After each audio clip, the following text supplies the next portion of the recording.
এই যে শাবান মাস শুরু হলো, এই শাবান মাসে প্রিয় নবী সাল্লাল্লাহু আলাইহি সাল্লামের একটা আমল আছে, বলবো আপনাদেরকে ইনশাআল্লাহ, কিন্তু আমলটা করার চেষ্টা করতে হবে। এই প্রমিস, এই ওয়াদা আমার সাথে আগে আসতে হবে। কারা কারা চেষ্টা করবেন বলেন, হাত তোলেন দেখি। আল্লাহ আমাদের সব ভাইকে আমলের তৌফিক দান করুন আল্লাহ। ভাইরা আমার, আমলটা হলো আম্মা জান আয়েশা রাদিয়াল্লাহু তাআলা আনহা বলেছেন, মা রাআইতু রাসূলুল্লাহি সাল্লাল্লাহু আলাইহি ওয়াসাল্লাম ইসতাকমালা সিয়ামা শাহরিন কাত্তু ইল্লা রমাদান। আমি নবীজিকে পুরো মাস শুরু থেকে শেষ পর্যন্ত গোটা মাস রোজা রাখতে দেখেছি একবার, শুধু বছরে একবার, সেটা হলো রমজান মাসে। বছরে শুধু একবার পুরো মাস রোজা রাখতেন, সেটার নাম কোন মাস? রমজান মাস। আর রমজানের পরে পুরো মাস না, তবে মাসের বেশিরভাগ দিন রোজা রেখেছেন তিনি, এটা দেখেছি শুধুমাত্র শাবান মাসে। কোন মাসে ভাই? শাবান মাস।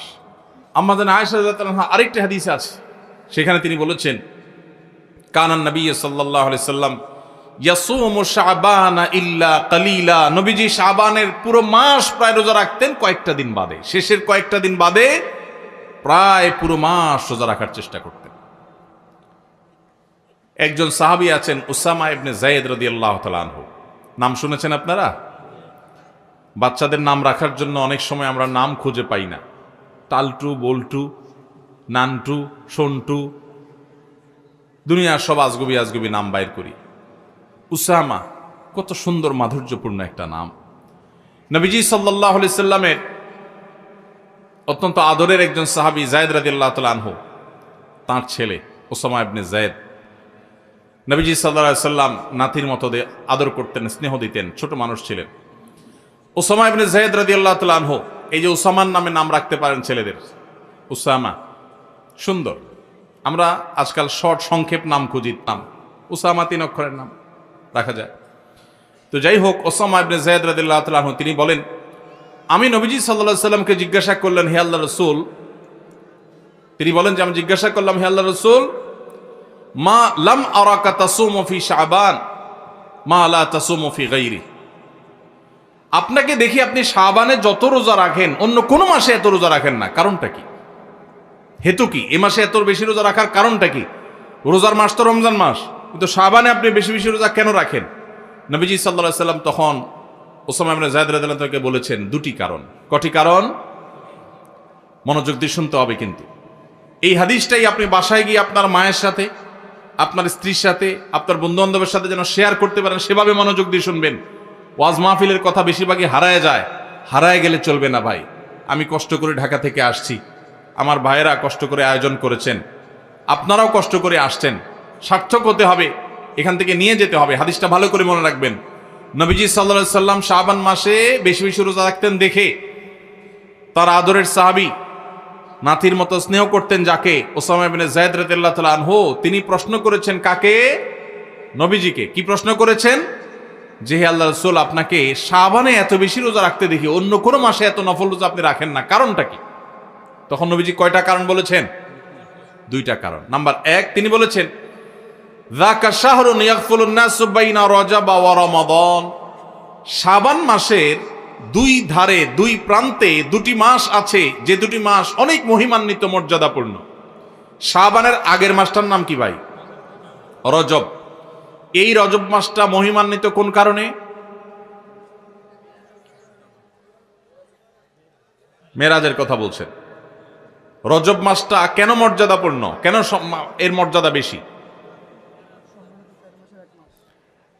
দেখেন, এত বড় মাহফিলের 2-4 জন মানুষও জানেন না, 2-4 জন মানুষও জবাব দিতে পারেননি, একজন থেকেও আসে নাই অডিয়েন্স থেকে, স্টেজ থেকে এক ভাই বলেছেন। দেখুন, রজব মাসের মর্যাদার কারণ হলো সম্মানিত 4টি মাস আছে। কোরআনে আল্লাহ তাআলা সূরা তাওবায় একাধিকবার এ সম্পর্কে আলোকপাত করেছেন।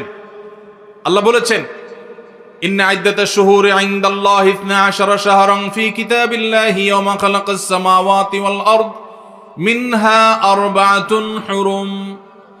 বছরে 12টি মাসের মধ্যে 4টি মাস আছে সম্মানিত, মর্যাদাপূর্ণ। আল্লাহ এগুলোকে সম্মান দিয়েছেন, বিশেষ মর্যাদার মাস। রমজান তো সবচেয়ে শ্রেষ্ঠ মাস আছেই, রমজানের পরে মর্যাদার বিচারে সম্মানিত মাস কয়টা? এই 4টার মধ্যে নবীজি সাল্লাল্লাহু আলাইহি সাল্লাম সহিহ বুখারীতে এই 4 মাসের ব্যাখ্যা বর্ণনা করতে গিয়ে তিনি বলেছেন, সালাসুন মুতাওয়ালিয়াত, এই চারটার মধ্যে তিনটা হলো ধারাবাহিক, জিলকদ, জিলহজ, মুহররম, আর চতুর্থ মাসটা হলো ওয়া রজব মুদর আল্লাযী বাইনা জুমাদা শাবান, এই যে রজব মাসটা। তাহলে রজব মাসটা সম্মানিত 4 মাসের একটা, সেজন্য এই মাসটা মূলত মহিমান্বিত। এই মাসে নবীজি সাল্লাল্লাহু আলাইহি ওয়াসাল্লাম মেরাজ হয়েছে বলে অনেক ইতিহাসবিদগণ বলেছেন, আবার অন্য মাসে হওয়ার কথাও আছে। কিন্তু আসল তাৎপর্যের কারণ হলো রজব মাসটি হলো সম্মানিত 4 মাসের একটা। এটাও আমরা অনেকেই প্রথম শুনলাম জীবনে। যাই হোক, সে বিষয়ে কথা বলা আমার উদ্দেশ্য নয়। তো উদ্দেশ্য হলো যে ওসামা ইবনে যায়েদকে নবীজি বলেছেন যে শাবান মাসটার আগের মাসটা হলো রজব, যেটা সম্মানিত 4 মাসের একটা মর্যাদাপূর্ণ মাস। আবার শাবানের পরের মাসটা কোনটা? রমজান, সেটা হলো বছরের সবচাইতে সেরা মাস। তো নবীজি বলেছেন দুইটা মর্যাদাপূর্ণ মাসের মধ্যবর্তী শাবান মাসে মানুষ আমল ইবাদত না করে অবহেলায় বেশিরভাগ মানুষ কাটায়। বেশিরভাগ মানুষ অপেক্ষা থাকে রোজা কবে আসবে, তখন কোরআন তেলাওয়াত শুরু করব। রমজান কবে চাঁদ দেখা যাবে রমজানের, তখন নামাজ ধরবো। রমজান কবে শুরু হবে, তখন থেকে আমি তারাবি পড়া ধরবো, ভালো কাজ করা ধরবো। শাবান মাসে মানুষ রমজানের ক্ষণ গণনা, দিন গণনা করতে থাকে, অবসর থাকে, অলসতা করে, অবহেলা করে। নবীজি বলেছেন মানুষ যেহেতু অবহেলা করে, এই জন্য এই সময়টাতে আমি বেশি বেশি নফল রোজা রাখি। কারণ যেই সময়টাতে মানুষ অবহেলা করে ওই সময় ইবাদতের আলাদা গুরুত্ব তৈরি হয়। ভোর রাতের সময় সবাই ঘুমায় থাকে, এই জন্য তখন তাহাজ্জুদ পড়লে সওয়াব বেশি। হুজুরের সবাই সালাম দেয়, রিকশাওয়ালা বেচারারা কেউ সালাম দেয় না। আপনি যা রিকশাওয়ালাদেরকে আসসালামু আলাইকুম বললেন কেন? কারণ তারা অবহেলিত, তাদেরকে মানুষ সালাম দেয় না। তাহলে তাদেরকে সালাম দিলে, হুজুরের সালাম দিলে যে সওয়াব হতো তার চেয়ে সওয়াব বেশি হবে, কারণ অবহেলিত, এদেরকে কেউ সালাম দিচ্ছে না। একজন গরিব মানুষ, একজন অভাবী মানুষ, সিএনজি চালক, তার গাড়িতে উঠছেন। মুসলমান হলে তার আচরণ হবে উঠে বসেই আসসালামু আলাইকুম। চেষ্টা করা যাবে না ইনশাআল্লাহ? যাদের গাড়ি আছে, কয়জন মানুষ গাড়িতে উঠে বসে ড্রাইভার সাহেবকে সালাম দেন? সালাম দেয়া তো দূরের কথা, উল্টা বেশিরভাগ গাড়ি মালিকদের একটা বদ অভ্যাস আছে, একটা বাজে স্বভাব আছে। আমাদের দেশে একটা বাজে কালচার প্রচলিত আছে, সেটা হলো গাড়ি মালিকরা গাড়ির কাছে আসেন, এসে ভূতের মতো অনেকে দাঁড়ায় থাকেন। ভেতর থেকে ড্রাইভার সাহেব বের হয়ে আসবে, ওনার দরজাটা খুলে ধরে রাখবে, তারপর উনি ভিতরে বসবেন। এই কালচারটা দেখছেন না দেখেন নাই? এই কালচারটাকে কেন খারাপ কালচার বলেছি? কারণ এটা হলো গাড়ি মালিকের মধ্যে প্রভু প্রভু ভাব আর ওই চালক ভাইটার সাথে দাস দাস আচরণ করার কারণে হয়। যে কাজে আপনার সহযোগিতা লাগবে, আপনার গাড়ি চালক, আপনার ব্যক্তিগত সহকারী, অবশ্যই তিনি আপনার সহযোগিতা করবেন। যেখানে কোনো সহায়তা দরকার নাই, হুদাই শুধু ভাব জাহির করার জন্য যেটা করবেন, এটা কখনো কোনো মুসলমানের আচরণ হতে পারে না। নতুন নতুন আমি কোনো গাড়িতে উঠলে, কোনো নতুন ড্রাইভার সাহেবের সাথে দেখা হলে দেখি যে সিট থেকে নেমে আসা শুরু করে। গাড়ি থামছে, এখন গাড়ি খুলবে, তো উনি তাড়াতাড়ি করে হ্যান্ড ব্রেক দেন, বেল্ট খোলেন, কেন? উনি নেমে আসবেন। আমি অনেক সময় বলি, ভাই নামতেছেন কেন আপনি? বলে স্যার দরজা খোলার জন্য। তো একে তো স্যার শুনলে আমার খুব রাগ লাগে, আমি তো স্যার কেন, ভাই বলা যায় না? দ্বিতীয়ত কথা হলো, কেন ভাই, আমার হাত তো সুস্থ সবল আল্লাহর রহমতে, আমি তো ল্যাংড়া লুলা না। গাড়ির দরজা খোলার জন্য ছোট্ট একটা দরজার লক, এটা ধরে টান দিলে দরজাটা খুলে যাবে। তো আপনি ওখান থেকে নেমে পুরা গায়ের তওয়াফ করে, এক চক্কর তওয়াফ করে এসে তারপরে খোলা লাগবে। দরকার কি এত কাহিনী করার? এই কাহিনীটার কারণে ক্ষতি কি হয় দেখুন। প্রথমত, ওই গাড়ি মালিকের ভিতরে অহংকারের প্রকাশ হয়। দ্বিতীয়ত হলো, গাড়ি চালক গাড়িটাকে স্টার্টিংয়ে রেখে এসে এই যে দরজা খুলতে পুরো গাড়িটা তওয়াফ করে আসা লাগে, এখানে অতিরিক্ত সময় নষ্ট হয় কি হয় না? এখানে গাড়ি চালকের সাথে দাস সুলভ আচরণ করা হয়, এটা আরেকটা। পাশাপাশি একটা ভয়ঙ্কর ক্ষতি হয় পাবলিক প্লেসগুলোতে। আপনারা দেখবেন, সেদিন আমি যশোর থেকে ঢাকা আসছি, এয়ারপোর্টে নামার পর দেখি আমার গাড়ি অনেক দূরে সিরিয়ালে আছে। তো খেয়াল করি নাই, বের হয়ে গেছি, মনে করছি বাইরেই আছে। পরে দেখি যে অনেক সিরিয়ালে আছে। পরে সিরিয়ালে থাকা দেখে আমি দেখলাম যে ডোমেস্টিক এয়ারপোর্টের ওখানে ছোট্ট একটু জায়গা, সব উল্টাপাল্টা গাড়ি পার্কিং করে রাখছে। কারোর হয়তো বস আসবে, সাহেব আসবে, ড্রাইভার সাহেব ওটা দাঁড়ায়া সে তামু খাইতেছে। এই যে গাড়িটা দাঁড় করে রাখছে, পিছনে 1 কিলোমিটার সিরিয়াল পড়ে গেছে। এর ফলশ্রুতিতে বহু মানুষের ফ্লাইট মিস হবে। আমি তখন আমার সাথে যারা ছিল তাদেরকে সাথে নিয়ে বললাম, চলো আজকে একটু ট্রাফিক গিরি করি। তখন চলে গেলাম, যে একটা একটা করে গাড়ির ড্রাইভারকে ধরে বললাম, ভাই কেন দাঁড়াইছেন এখানে, রং কেন পার্কিং করলেন? এতক্ষণ পর্যন্ত প্রহরী কাউকে দেখা যায় নাই। যখন আমি এই ডিউটি শুরু করে দিয়েছি, পরে দেখলাম যে প্রহরী সবাই এসে ভরে গেছে আমার চারপাশ। পরে বললাম, আপনাদের আজকে ডিউটি আমি করি, আপনারা শুধু তাকা তাকা দেখেন। হঠাৎ একটা সরকারি গাড়ি আসলো, বিরাট বড় স্টিকার দেওয়া, একেবারে রং ভাবে দাঁড়াইছে, ছোট্ট জায়গা, এরকম বাঁকা হয়ে এমন ভাবে দাঁড়াইছে, পিছনে আরেকটা গাড়ি চলে যাবে, যে ওইটা যাওয়ার রাস্তাটা বন্ধ হয়ে গেছে। অথচ এই গাড়িটা একটু সোজা হয়ে দাঁড়ালে, সাইড করে দাঁড়ালে ওই গাড়িটা যেতে পারে। গ্লাস নামাইলাম ড্রাইভার সাহেবের সিগন্যাল দিয়া, এরপরে বললাম তার ওই বসকে শুনায়া, বস বসা ভিতরে, বললাম, ভাই নতুন বাংলাদেশেও এই অহমিকাগুলো দূর করার সময় আসে নাই এখনো সে আগের অহংকার এখনো ধরে রাখছেন। আপনার এই রং ভাবে গাড়িটা দাঁড় করানোর কারণে পিছনে বহু গাড়ি সিরিয়ালে পড়ে গেছে। এটা বোঝার জন্য তো কোনো শিক্ষিত মানুষ হওয়ার দরকার নাই, কমন সেন্স থাকা যথেষ্ট, যে গাড়িটা আমি একটু সাইড করলেই তো অন্য গাড়িগুলো যেতে পারে। আমি ওই যে একটু আগে বলছিলাম, এই যে মাহফিলে আপনারা কত সুশৃঙ্খল, মাশাআল্লাহ, সেই আপনারাই যদি কেউ অটো চালক হন, তো দেখা যাবে কল্লা ঢুকে দিছে, রিক্সা চালক ভাই মাথাটা ঢুকাই দিছে, আছে না নাই? এই শৃঙ্খলা বোধ যদি না থাকে, সে শত শত নফল নামাজ পড়েও ভালো মুসলমান হতে পারবে না। আমরা এটা জানি না। এই জন্য ভাই, আমাদের এই শৃঙ্খলা বোধ আমাদের মধ্যে জাগ্রত করতে হবে। চেষ্টা করা যাবে না ইনশাআল্লাহ? পরে এয়ারপোর্টে এসে আমার ডিউটি, কয়েক মিনিট ডিউটি করার পর দেখলাম যে মাশাআল্লাহ পুরো রাস্তা ক্লিয়ার হয়ে গেছে। এরপর পানির মতো গাড়ি চলে যাচ্ছে, জ্যামটা মার থাকলো না। আমাকে ওখানকার দায়িত্বরত ভাইরা বললেন, ভাই আপনি সরেন, আমরা দেখতেছি। আমাকে আপনারা এতক্ষণ কইছিলেন, আজকে ডিউটি আমিই করবো ইনশাআল্লাহ, বেতনটা আপনারা নিয়েন। তো আলহামদুলিল্লাহ মানুষগুলো সরে গেছে। তো এই জন্য ভাই, এই শৃঙ্খলা বোধটা অনেক বড় একটা ব্যাপার। এই যে মাহফিল ছাড়বে, মাহফিল ছাড়ার পর হইচই করে সব হুজুর কোন দিকে যাইতেছে, এ বেটারে গিরে ফেলাবেন, ঠিক আছে না? যে বেটা আমাদের এলাকায় আসছে, একটু না হাতালে কেমনে হয়? ময়মনসিংহ গেছি মাহফিলে, দেখি যে জামা টানতেছে, কাপড় টানতেছে, কেউ কেউ পারলে পিঠ হাতে দিতেছে, কেউ পারলে শরীর হাতে দিতেছে। তাই বললাম, ভাই হুজুরদের বা যে কোনো মানুষকে সালাম দিলে সওয়াব হয় জানি, হাতে হাত মিলায় মুসাফা করলে সওয়াব হয় সেটাও জানি, হাদিসে আছে, কিন্তু শরীর হাতাইলে সওয়াব হয় এটা তো জানতাম না। এটা আবার কোন সওয়াব? তো এই যে আবেগের নামে আমরা ভুল কাজগুলো করি, এগুলো করা যাবে? করা যাবে না। আল্লাহ আমাদেরকে বোঝার তৌফিক দান করুন। তো বলছিলাম, নবী করিম সাল্লাল্লাহু আলাইহি সাল্লাম ওই যে আমল শিখিয়েছেন, শাবান মাসে মানুষ অবহেলিত থাকে, সেজন্য এই মাসে আমলের গুরুত্ব বেশি। অতএব যেই কাজটা মানুষ অবহেলিত করে, গাড়ির ড্রাইভার থেকে কথাটা আসলো, গাড়িতে উঠার পর চালককে সালাম দিবেন আসসালামু আলাইকুম করে।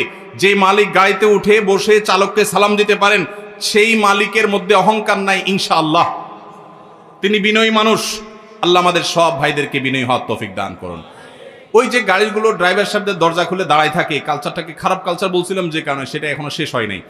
ওই এয়ারপোর্টের বিষয়টা যে আসলো, সেটা কেন আসলো? এক একটা গাড়িতে ধরেন আপনি এয়ারপোর্ট, হসপিটাল, স্কুল, কলেজ, বিভিন্ন পাবলিক প্লেসে অনেক গাড়ি সিরিয়াল ধরে ধরে আসছে, একটা একটা করে যাত্রী নামাচ্ছে, আবার চলে যাচ্ছে। দেখা যায় যে বিরাট ভিড় হয়ে যায়। এই ভিড়ের যতগুলো কারণ থাকে, এর একটা হলো এই কালচার। কেন? কারণ গাড়িটা এসে থামছে, যদি গাড়ি মালিক বা গাড়ির আরোহী তিনি সাথে সাথে পট করে দরজাটা খুলে নেমে যান, শেষ হয়ে যায়। রং সাইডে নামলে অনেক সময় গাড়ি চালক এসে দরজা খুলতে হয়, কিন্তু যখন বাম সাইডে আপনি নামবেন তখন তো সাইড করা, দুর্ঘটনার কোনো ভয় নাই, তিনি দরজা খুলে নেমে যেতে পারেন।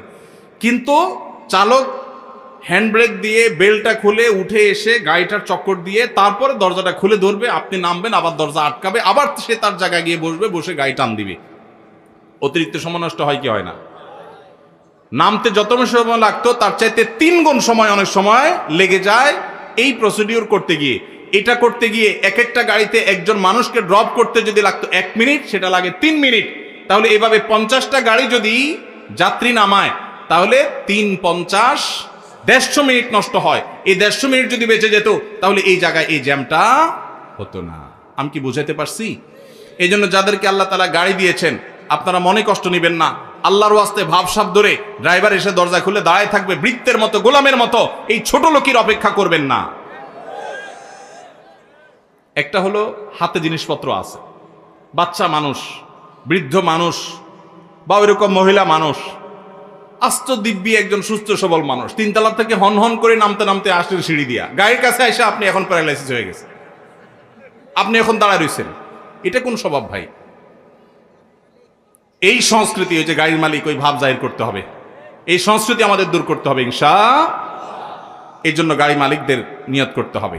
আশা করি আমরা এই চেষ্টাটা করব। তো আমি যেটা বলছিলাম, ড্রাইভাররা তাদেরকে সালাম দেন কিনা, কাজের লোকরা সালাম দেন কিনা, রিক্সা চালককে সালাম দেন কিনা? যদি দেন, তাদেরকে কেউ দেয় না, আপনি দেন, তাহলে অন্য মানুষকে, একজন হুজুরকে সালাম দিয়ে যে সওয়াব হবে, ওই যে অবহেলিত যাকে কেউ সালাম দেয় না, সেখানে সালামের কালচার যদি আপনি জিন্দা করেন, সওয়াব একটু বেশি হবে ইনশাআল্লাহ। তাহলে এই যে শাবান মাসে নবীজি বেশি বেশি রোজা রাখতেন, কেন? কারণ অবহেলিত মানুষ কেউ এটা করে না, এই জন্য তিনি বিশেষভাবে এই মাসে নফল রোজা রাখতেন। এই জন্য তার অনুসরণে আমরাও রাখবো। দ্বিতীয় কারণ তিনি বলেছেন কেন তিনি এই মাসে বেশি রোজা রাখেন, ওই যে উসামা ইবনে যায়েদ রাদিয়াল্লাহু আনহু 2টা কারণ বলেছেন। এর মধ্যে একটা হলো শাবান মাসটাতে মানুষ অবহেলিতা করে, আমল ইবাদত একটু কম করে, কারণ রমজান আসবে আসবে বলে অপেক্ষা করে, সেজন্য তিনি এই মাসে বেশি বেশি আমল করেন, কারণ অবহেলার টাইমের আমলের গুরুত্ব একটু বেশি। দ্বিতীয় কারণ হলো তিনি বলেছেন যাকা শাহরুন আও হুয়া শাহরুন তুরফাউ ফীহিল আমালু ইলা রাব্বিল আলামিন। শাবান মাসে বান্দার আমলনামা আল্লাহর কাছে উপস্থাপন করা হয়, ফেরেশতারা রিপোর্ট জমা দেয়। ফাউহিব্বু আন ইউরফা আমালি ওয়া আনা সাইম, নবীজি বলেছেন আমি চাই আমার আমলনামা যখন ফেরেশতাদের কাছে পেশ করা হবে তখন আমি যেন রোজাদার থাকি। কারণ আপনি কোথাও চাকরি করেন, সিরিয়াস ডিউটি করেন, একবারও আপনার বস আসে না, একটু মোবাইলটা মাত্র হাতে নিছেন ফেসবুকটা টিপার জন্য, আর তাকায় দেখেন পিছের দিকে বস এসে দাঁড়াইস, মেজাজটা কেমন লাগবে বলেন? খারাপ লাগবে না? আর আপনি অন্য সময় যাই করেন না করেন, খুব সিরিয়াস মুডে কাজ করতেছেন, পিছনে তাকায় দেখেন মালিক এসে দাঁড়াইস, কলেজেটা শান্তি হয়ে যাবে না? যাক মাশাআল্লাহ, এই বেচারা এসে আমরা যখন কাজে দেখবে বলবে বাবা খুব ভালো মানুষ, তো বেতন বাড়বে, তাই না? নবীজি সাল্লাল্লাহু আলাইহি সাল্লাম বলছেন যে আমি শাবান মাসে বেশি বেশি নফল রোজা এই জন্য রাখি, ফেরেশতারা আমার সারা বছরের আমলনামা আল্লাহর কাছে রিপোর্ট জমা দেন, সারা বছর কি করেছি না করেছি তার সব হিসাব জমা দেন। আল্লাহ যখন আমার হিসাবের প্রতি মনোনিবেশ করেন, ওই অবস্থা যদি আল্লাহ সুবহানাহু ওয়া তাআলা তিনি দেখতে পান যে তার বান্দা আমি রোজা আছি, তাহলে আল্লাহ একটু অনুগ্রহ করবেন। এই জন্য আমি এই মাসে রোজা রাখি। তাহলে নবীজি সাল্লাল্লাহু আলাইহি সাল্লাম শাবান মাসের রোজা 2টা কারণ পাওয়া গেল। এক তো হলো গাফলতির সময়, সেজন্য তিনি রোজা রাখতেন। দ্বিতীয়ত হলো এই মাসে বান্দার আমলনামা পেশ হয়, সেজন্য তিনি রোজা রাখতেন। এই 2 কারণ আমাদের বেলায়ও আছে না নাই? তাহলে আমাদের রোজা রাখা উচিত না উচিত না? চেষ্টা করবো তো ইনশাআল্লাহ।